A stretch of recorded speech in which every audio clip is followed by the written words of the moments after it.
స్తోత్రములు. అందరికీ వందనాలండి. కీర్తన గ్రంథము 13వ అధ్యాయం చదువుకుందాం. యెహోవా ఎన్నాళ్ల వరకు నన్ను మరచిపోవదువు, నిత్యం మరచెదవా?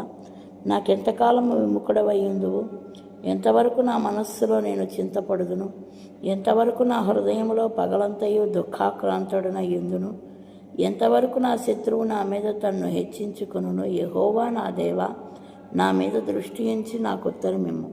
నేను మరణ నిద్ర నొందకుండాను వాని గెలిచి తినని నా శత్రువు చెప్పుకొనకుండాను నేను తూలిపోయి ఉండగా నా విరోధులు హర్షింపకుండాను నా కన్నులకు వెలిగిమ్ము.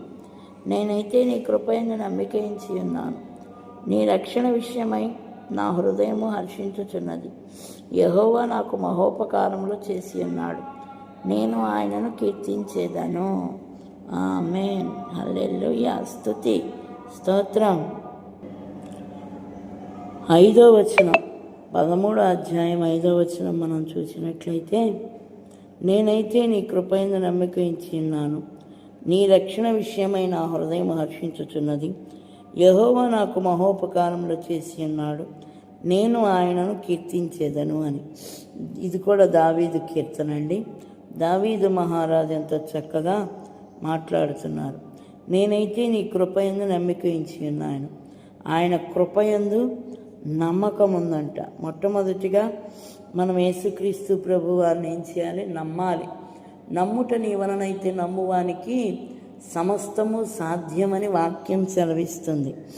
నమ్మాలి. ప్రతి విషయంలో యేసుక్రీస్తు ప్రభు వారు నాకు తోడుగా ఉన్నారు. ప్రతి సమయంలో కూడా దేవుడు నాతో ఉన్నాడు, నా వెన్నంటే ఉన్నాడు, నాకు సహాయం చేస్తాడు. ఆయన చూచుచున్న దేవుడు, నన్ను పడనివ్వడు. నీ రక్షణ విషయమైన ఆ హృదయం హర్షించుచున్నది. ఆయన మనకి దేవుడిచ్చిన ఈ రక్షణను బట్టే మనం సంతోషించాలి, ఆనందించాలి. ఎల్లప్పుడూ ప్రభువునందు ఆనందించుడి, మరలా చెప్పుదును సంతోషించుడి అని వాక్యం సెలవిస్తుంది.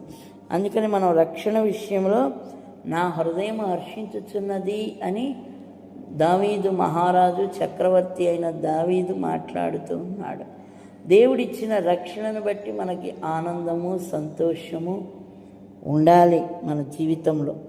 యెహోవా నాకు మహోపకారములు చేసి ఉన్నాడు. నేను ఆయనను కీర్తించేదను. దేవుడు ఆయనకి గొప్ప కార్యములు ఎన్నో చేశాడంట. కాబట్టి నేను ఆయనను కీర్తించేదను అని మాట్లాడుతున్నాడు. కీర్తిస్తాను, స్తుతిస్తాను, ఘనపరుస్తాను. దేవాది దేవుణ్ణి స్తుతియాగము